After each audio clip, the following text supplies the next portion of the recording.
La historia de la humanidad en su forma más cruda y real no se escribió con palabras, sino con huesos. Y si queremos entender el primer capítulo de la violencia organizada, de la intencionalidad homicida, debemos bajar a las profundidades de la tierra. El lugar es la cima de los huesos, en la Sierra de Atapuerca, un sitio que ha reescrito lo que creíamos saber sobre el Pleistoceno medio. Durante más de 3 décadas, un equipo incansable de arqueólogos ha descendido por un estrecho pozo vertical de unos 13 metros para llegar a una pequeña cámara, oscura, fría y sin embargo extraordinariamente rica en testimonios del pasado. Allí, en el lecho de esa cueva, se encontraron con un escenario abrumador. Una acumulación de más de 7.000 fósiles humanos, pertenecientes a al menos 29 individuos. Huesos y cráneos de Homo heidelbergensis, nuestros parientes más cercanos en esa línea evolutiva, que de alguna manera llegaron a ese pozo natural. Pero entre la inmensa cantidad de restos, había uno que narraba una historia diferente. Un cráneo casi completo, catalogado como cráneo 17. A primera vista parecía uno más, con sus arcos superciliares prominentes y su robusta estructura. Pero al limpiarlo con sumo cuidado, los investigadores notaron algo que los dejó sin aliento. 2 pequeñas perforaciones, una al lado de la otra, en la parte frontal del hueso. Eran idénticas, de forma circular y con fracturas en el contorno. El análisis forense fue rotundo. La fractura interna del hueso era más grande que la externa, una señal inequívoca de que el impacto fue causado por un objeto contundente que penetró desde fuera. Y lo más impactante, la segunda perforación se hizo en el mismo punto, con una precisión mortal. No se trataba de una herida accidental en una cacería ni de una caída. Eran 2 golpes con un mismo tipo de arma, en el mismo lugar, aplicados con una intención clara y mortal. El primer golpe pudo haber sido aturdidor, pero el segundo, perfectamente alineado, fue el que aseguró la muerte. Los expertos, tras años de debate y análisis, no tuvieron otra opción que llegar a una conclusión escalofriante. Este cráneo, que data de hace casi medio millón de años, es la primera víctima conocida de un asesinato en la historia de la humanidad.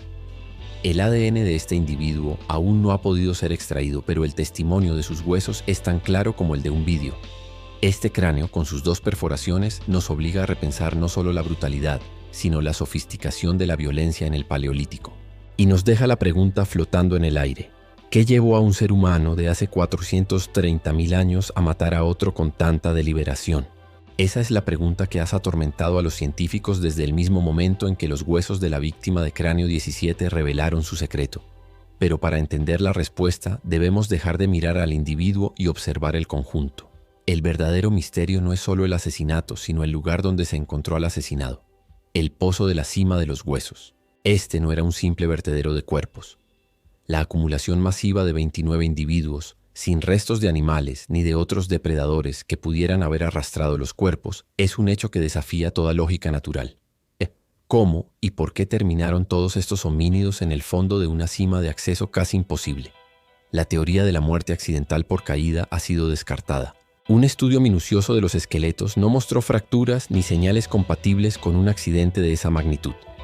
Los cuerpos, en su mayoría de adolescentes y adultos jóvenes, no cayeron. Fueron depositados allí. Y este es el punto de inflexión. Los investigadores de Atapuerca, tras años de debate y análisis, han llegado a una conclusión audaz.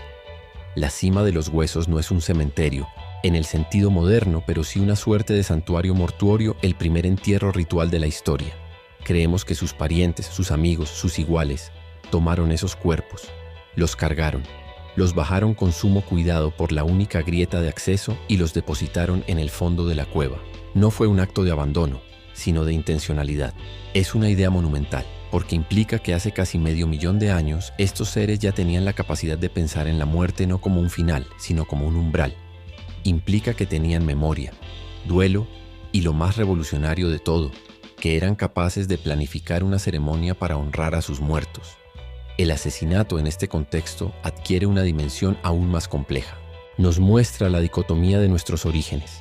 La misma especie capaz de una brutalidad tan calculadora es también la que concibe un ritual de enterramiento. ¿Fue el asesino el mismo que luego ayudó a depositar el cuerpo? ¿O fue la comunidad la que, a pesar del crimen, sintió el deber moral de rendirle el último adiós a su miembro caído? Quizás ese pozo no es solo un cementerio, sino el lugar donde la violencia y la compasión por primera vez se encontraron. Y nos deja la siguiente pregunta en el aire. ¿Qué objeto o qué señal acompañaba a la víctima en su último viaje, dándonos una pista final sobre su vida y su muerte? En lo profundo de ese pozo, donde los restos de casi 30 de nuestros ancestros reposaban en la penumbra, había una única pieza que no era hueso, un objeto que por su singularidad y belleza se ha convertido en el símbolo de la cima de los huesos. Se trata de una herramienta de mano de cuarcita de color rojo anaranjado, perfectamente simétrica y afilada, que ha sido bautizada por los arqueólogos con un nombre casi mítico, Excalibur. Este hacha de mano, una pieza de tecnología lítica conocida como bifasa chelense, no solo destaca por su impresionante factura. Su material, una cuarcita de gran calidad, no es de la región. Fue transportada hasta allí, a un lugar de difícil acceso por aquellos que la crearon. Y lo más importante, no se encontraron otras herramientas similares. Era un objeto único entre la densa acumulación de huesos humanos. No era una herramienta perdida, no era parte de un kit de supervivencia. Su presencia en la cima de los huesos, lejos del uso cotidiano, nos hace llegar a una conclusión abrumadora. Excalibur era una ofrenda. Este acto de colocar un objeto valioso y simbólico junto a los muertos es una de las evidencias más tempranas y convincentes de un ritual. No era solo un entierro, era un acto de conciencia, de despedida. Este hacha, quizás el bien más preciado de un miembro de ese grupo, fue depositada en ese pozo para acompañar a los fallecidos en su último viaje.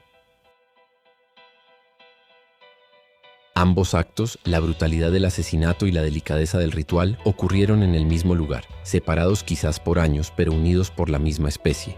Esto nos obliga a reconsiderar la naturaleza de estos homínidos. El Homo heidelbergensis no era solo un cazador-recolector. Era un ser capaz de crear objetos de arte, de sentir el peso del duelo, de mostrar compasión. Pero también, como hemos visto, era capaz de matar a uno de los suyos con una precisión terrible. ¿Quién era la persona que empuñó la piedra y la persona que dejó el hacha? La respuesta a esa pregunta, más que en los huesos, quizás esté en los genes, en el ADN de aquellos que caminaron sobre la Tierra hace casi 500.000 de años. Y aquí es donde la ciencia moderna se encuentra con la prehistoria, en una búsqueda que ha llevado a los científicos a las profundidades de la genética. Lo que sucedió después fue un salto en el tiempo y en la tecnología.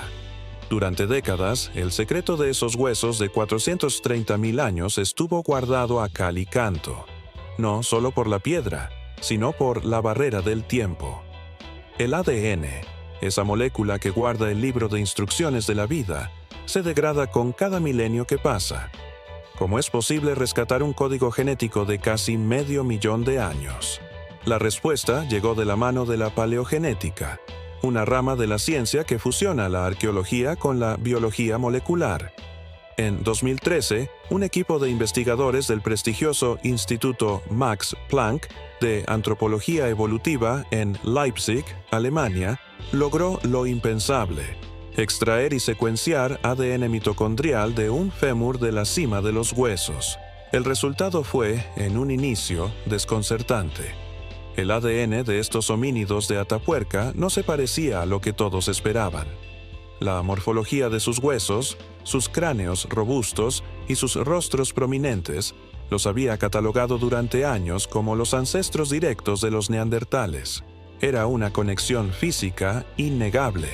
Sin embargo, el análisis genético mostró que su ADN mitocondrial estaba mucho más cerca de los misteriosos denisovanos, una población hominina que hasta entonces solo se conocía por un único fragmento de hueso en una cueva de Siberia a miles de kilómetros de distancia.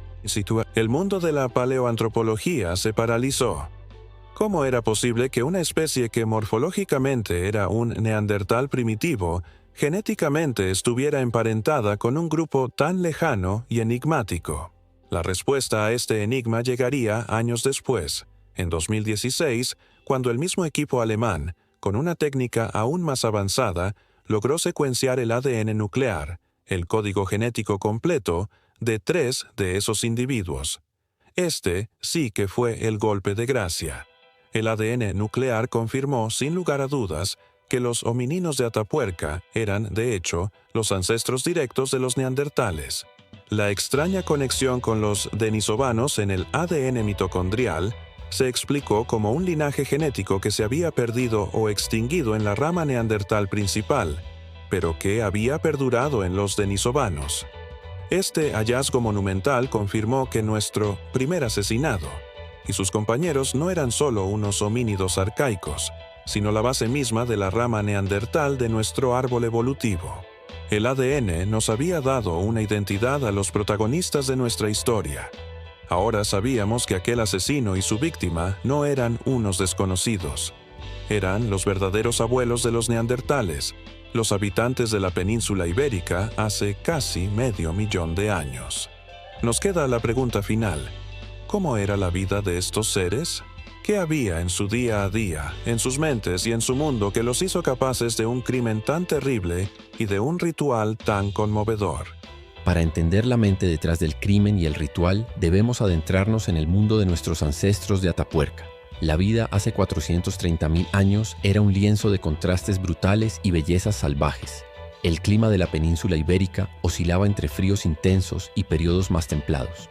Las manadas de bisontes, ciervos e incluso imponentes rinocerontes y leones prehistóricos campaban a sus anchas por las vastas llanuras. Para sobrevivir en este entorno, el Homo heidelbergensis no dependía solo de su fuerza bruta. Su verdadera ventaja residía en su cerebro. Eran cazadores cooperativos, planificando emboscadas y trabajando en equipo para abatir presas que los superaban en tamaño y ferocidad. La evidencia de esta habilidad se encuentra en otros yacimientos de Atapuerca, donde se han encontrado restos de grandes mamíferos con marcas de corte que demuestran que sus cuerpos fueron procesados metódicamente. Pero la prueba más clara de su intelecto superior es su tecnología. Las cuevas de la Sierra de Atapuerca están repletas de las herramientas que fabricaban, piezas de una sofisticación notable. Hablamos de la industria achelense, caracterizada por sus icónicas hachas de mano, como el bifaz Excalibur que encontramos en la cima. Estas herramientas no eran simples piedras afiladas. Requerían una planificación, una visión de la pieza final a partir de un simple bloque de sílex o cuarcita. Su fabricación implicaba un conocimiento profundo de la fractura de la piedra y una habilidad manual que nos revela una mente capaz de razonamiento abstracto y de transmisión de conocimientos complejos de generación en generación. Eran sin duda la cúspide de su cadena alimenticia, pero la vida en grupo no era solo una cuestión de supervivencia, era también el caldo de cultivo para la complejidad social.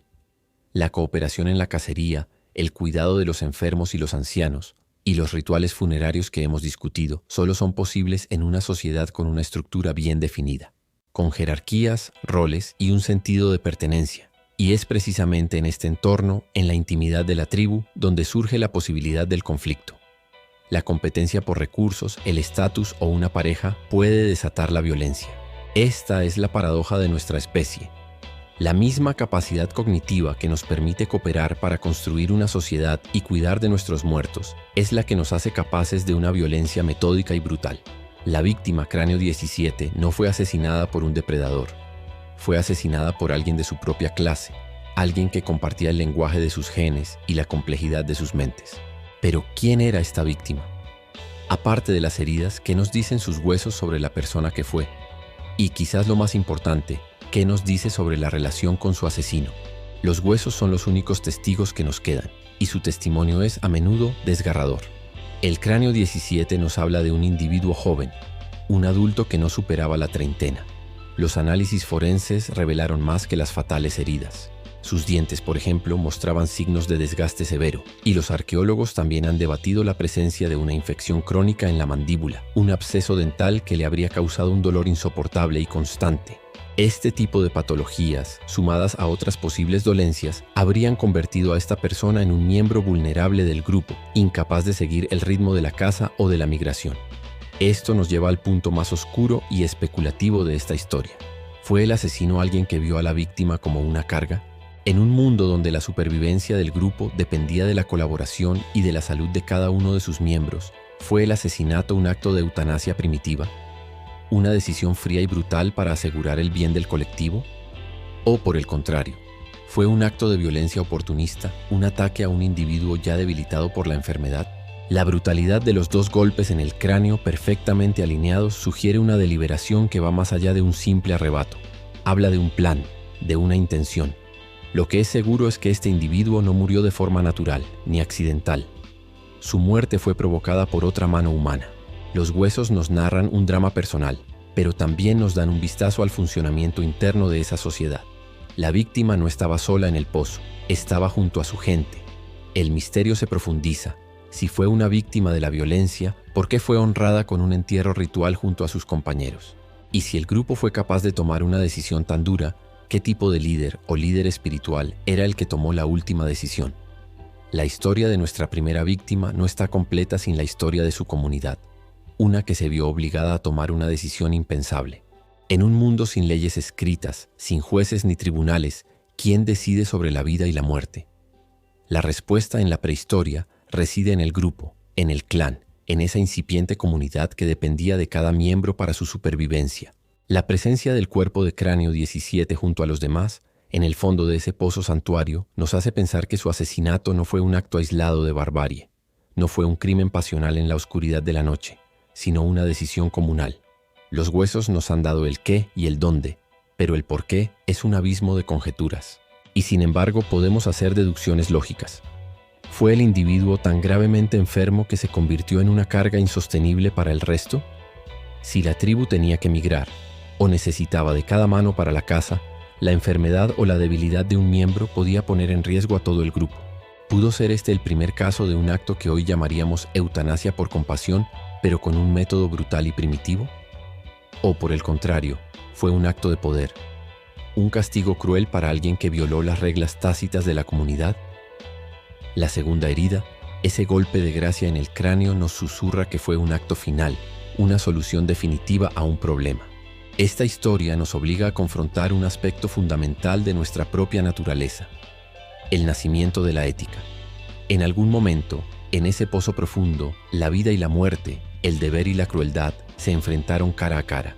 La misma mano que sostenía las herramientas de caza, la misma mente que planeaba emboscadas y el mismo corazón que sentía compasión por sus muertos, fue capaz de cometer un acto de violencia tan calculadora. Esto es el drama de la prehistoria. La aparición de la conciencia humana, que nos permitió ser más de lo que éramos, también trajo consigo la capacidad de un mal mayor. No lo sabemos todo, y quizás nunca lo sepamos, pero el pozo de Atapuerca es una ventana a un momento crucial, el instante en el que nuestros ancestros dejaron de ser meros animales para convertirse en seres con conciencia de la vida, de la muerte, y por primera vez, de un acto que desde ese momento nos persigue a través de la historia, el asesinato. El legado de este crimen y de este ritual nos llega hasta hoy, en forma de ADN, en forma de huesos. Y aún hay más por descubrir. El legado de ese pozo no es solo un conjunto de huesos y herramientas. Es el primer drama humano del que tenemos constancia.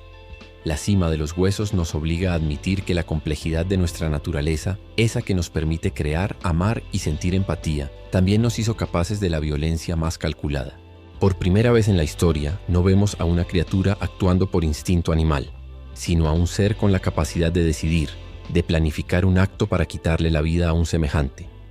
La premeditación de ese doble golpe en el cráneo de la víctima es la prueba más antigua de que el asesinato no es un fenómeno moderno. Es un fantasma que ha caminado a nuestro lado desde los albores de la humanidad. Y sin embargo, al mismo tiempo, la cima nos revela una verdad aún más profunda: la compasión. Porque si bien la violencia fue posible, el grupo decidió no dejar al miembro caído abandonado. Lo transportaron, lo honraron y lo depositaron en un lugar de descanso final. El mismo cerebro capaz de planear un crimen era capaz de un ritual. La brutalidad y la devoción, la muerte y el luto coexistieron en esa sociedad primitiva. La dicotomía es la esencia de lo que significa ser humano. El final de la historia de los Homo heidelbergensis es agridulce. Esta rama, que fue testigo de un acto tan terrible y de uno tan conmovedor, dio paso a una nueva era. Su linaje evolucionó hasta convertirse en los neandertales, esos seres robustos y adaptados al frío que dominarían Eurasia por cientos de miles de años. La cima de los huesos es un espejo en el tiempo que refleja no solo de dónde venimos, sino lo que somos. Es el lugar donde la violencia y la compasión, la vida y la muerte se encontraron por primera vez. Y en el silencio de esa cueva, una historia de hace casi medio millón de años aún resuena, recordándonos la compleja herencia que llevamos en nuestros huesos y en nuestro ADN. Es la verdad más cruda de nuestros orígenes. Descubrimos que los primeros protagonistas de esta historia no eran simples brutos prehistóricos, sino seres con un cerebro capaz de planificar, de fabricar herramientas de una belleza inusual y de comunicarse de forma compleja. Supimos que el individuo que nos narra esta historia a través de su cráneo fracturado no murió de un accidente o de forma natural. sino por la mano de un semejante en el que es el asesinato más antiguo conocido hasta la fecha. Y lo que es más profundo, comprendimos que ese mismo grupo que fue capaz de tal violencia metódica era también capaz de una compasión tan profunda que llevó a cabo el primer ritual funerario, depositando a sus muertos en un santuario oscuro en las entrañas de la tierra. Este descubrimiento ha transformado para siempre nuestra comprensión de lo que significa ser humano. Demuestra que las dualidades que definen nuestra especie, la capacidad para la violencia extrema y para la compasión más tierna, no son el resultado de la civilización, sino que están grabadas en nuestro legado evolutivo. Son parte de lo que éramos, de lo que somos, y quizás de lo que siempre seremos. El pozo de Atapuerca es más que un yacimiento, es una ventana a la esencia misma de nuestra naturaleza. El eco de esa historia no se ha apagado. El silencio de la cima de los huesos nos grita una verdad fundamental sobre nuestros orígenes, que la misma especie capaz de matar con premeditación es también la que puede sentir el peso del duelo y la necesidad de un ritual. El asesinato y la compasión no son opuestos, son las dos caras de una misma moneda, grabadas en nuestro ADN desde hace casi medio millón de años. La historia de Cráneo 17 no es solo la historia de una muerte, sino la del nacimiento de la humanidad tal como la conocemos, con toda su luz y toda su sombra. Y es una historia que nos llegó gracias a una tumba olvidada, unos huesos fosilizados y la magia de la ciencia que los hizo hablar de nuevo. Es un recordatorio de que, incluso en los rincones más oscuros del pasado, podemos encontrar los cimientos de lo que somos hoy. Si esta historia te ha fascinado tanto como a nosotros, te invitamos a que sigas este viaje de descubrimiento con nosotros. La historia aún tiene mucho que contar, y la ciencia está lista para escuchar.